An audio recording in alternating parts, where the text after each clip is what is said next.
Olá, beleza? Tudo bom? Você gosta de falar? Você gosta de beber? Então, vamos falar sobre vinho. Eu me chamo Romaric, eu sou produtor de vinho no sudoeste da França e nesse canal vou te revelar todos os segredos desse mundo tão fascinante e apaixonante do vinho. Hoje eu vou te contar a louca história das uvas proibidas na França. Uma história em que os Estados Unidos quase causaram a morte dos vinhedos franceses, mas também foram responsáveis por sua salvação. Vamos começar nossa história muitos anos atrás, uns 6, 8 mil anos mais ou menos, quando os homens começaram a domesticar as uvas. Foi no lugar que se chama Cáucaso, no Oriente Médio, perto da Geórgia. Os homens tinham descobrido a vinha, uma vinha que se chama Vitis vinifera.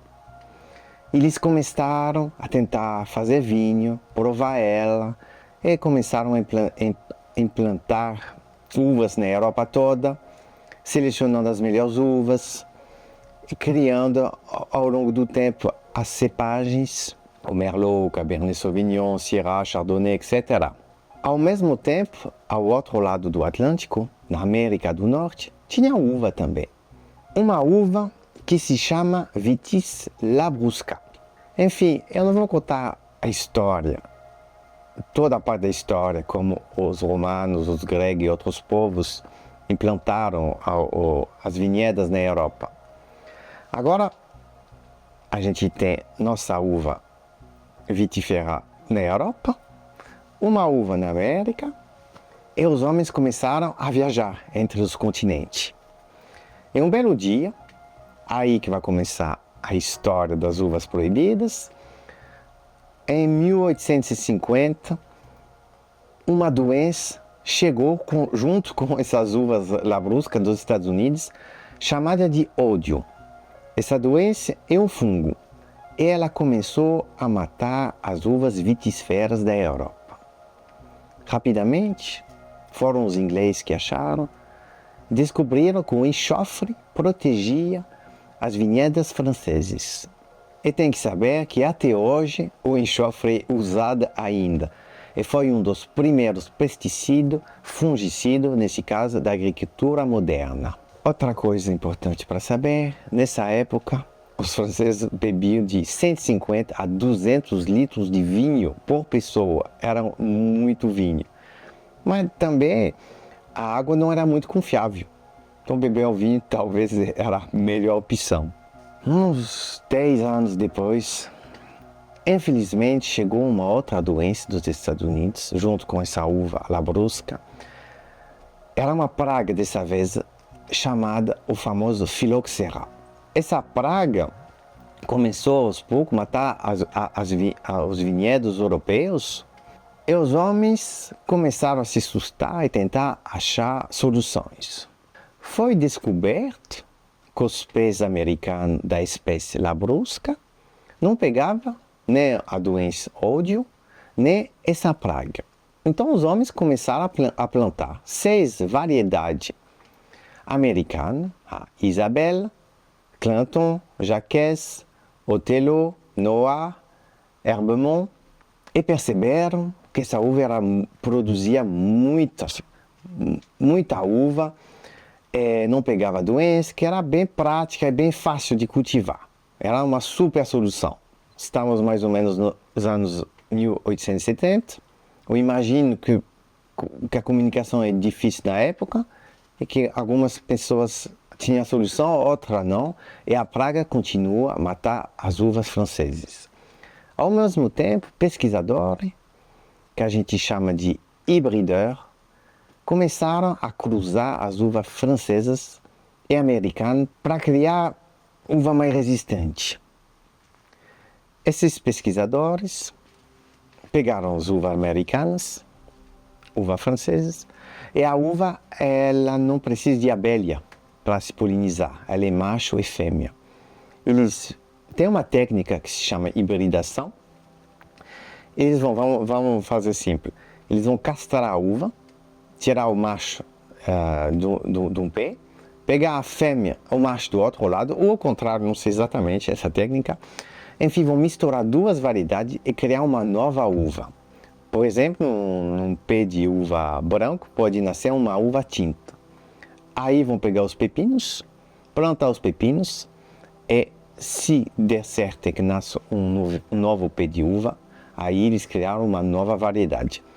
A gente chama essas variedades de híbrida. Só para falar os termos, para não se confundir. Tem a espécie europeia vitifera, a espécie americana labrusca. Tem as variedades e hibridação é uma mistura de americano com europeu. Mas tem uma confusão na França, a gente chama as americanas de híbrida também. Então eu vou chamar as americanas de híbrida e as variedades misturadas de híbrida também. Aí, não sei exatamente como aconteceu a ordem, mas eu acho que já começou uma polêmica, vamos dizer que o povo se dividiu entre quem gostava das novas uvas, porque eram resistentes, fácil de produzir, e quem estava com saudade ou queria defender as uvas da França.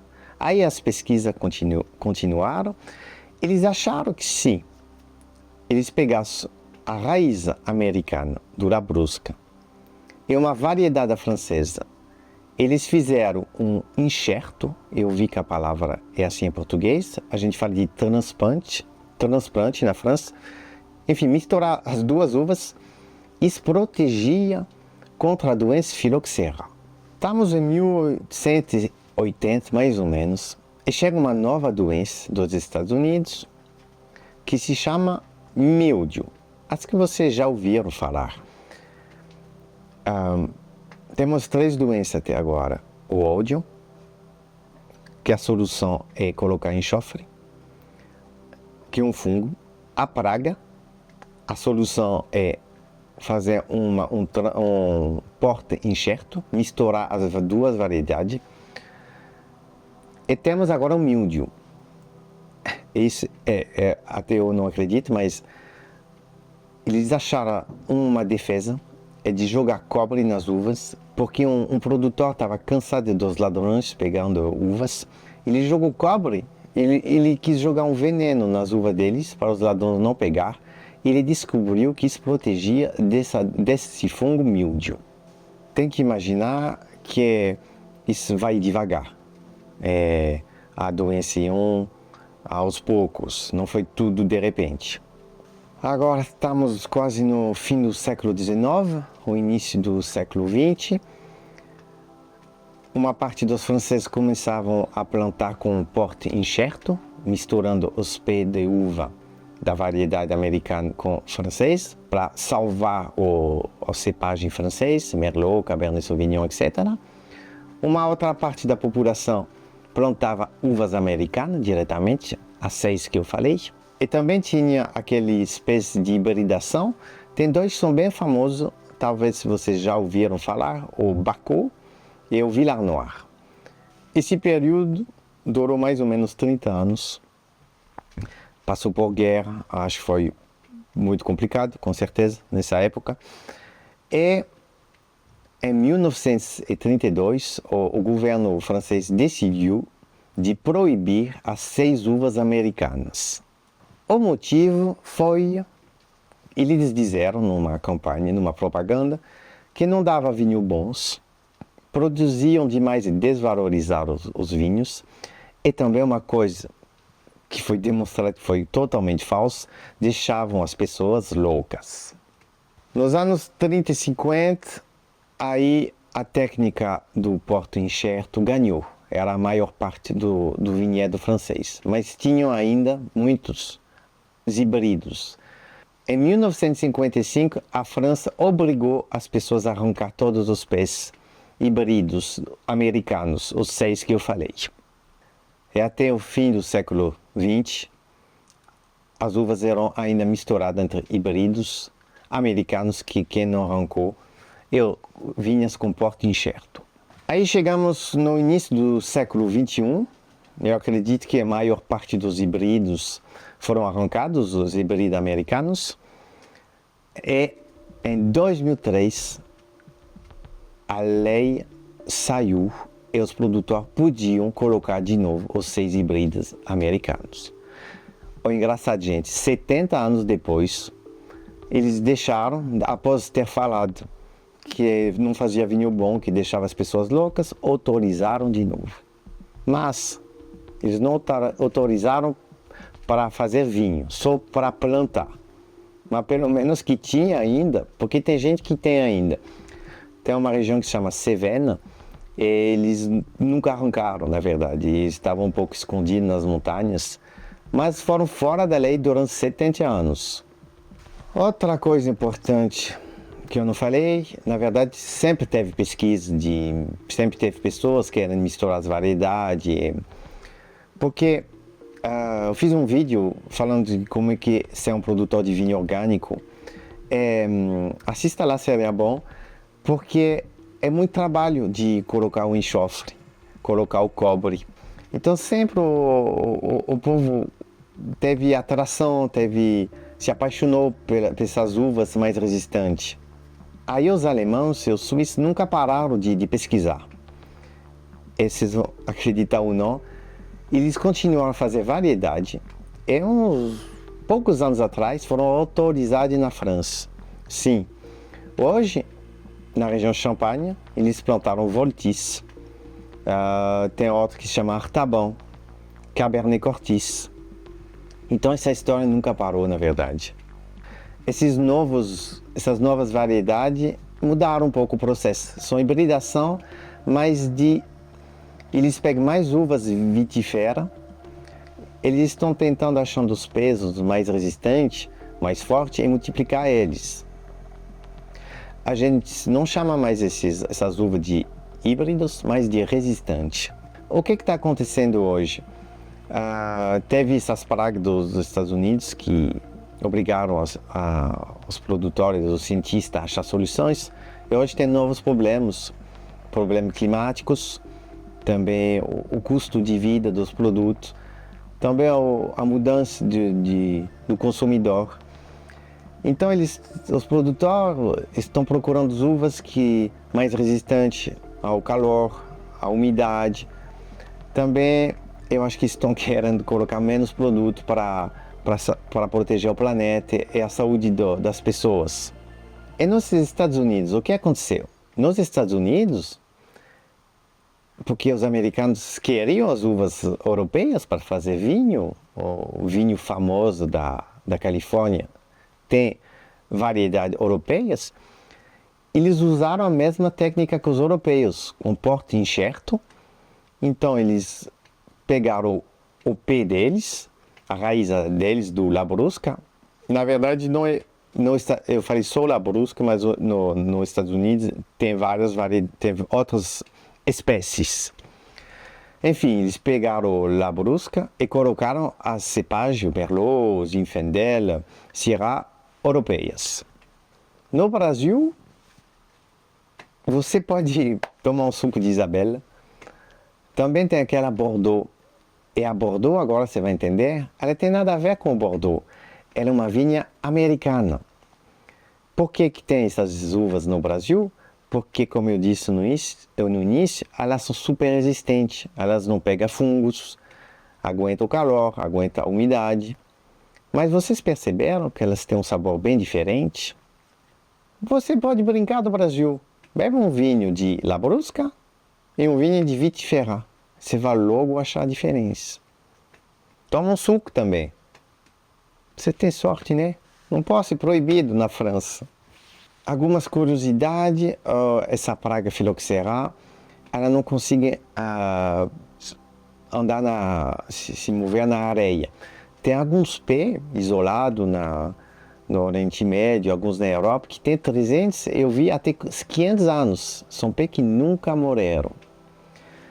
Tem muita, como dizer, todo mundo sonha de tomar um vinho, falando que é muito melhor, maravilhoso, mas não sei.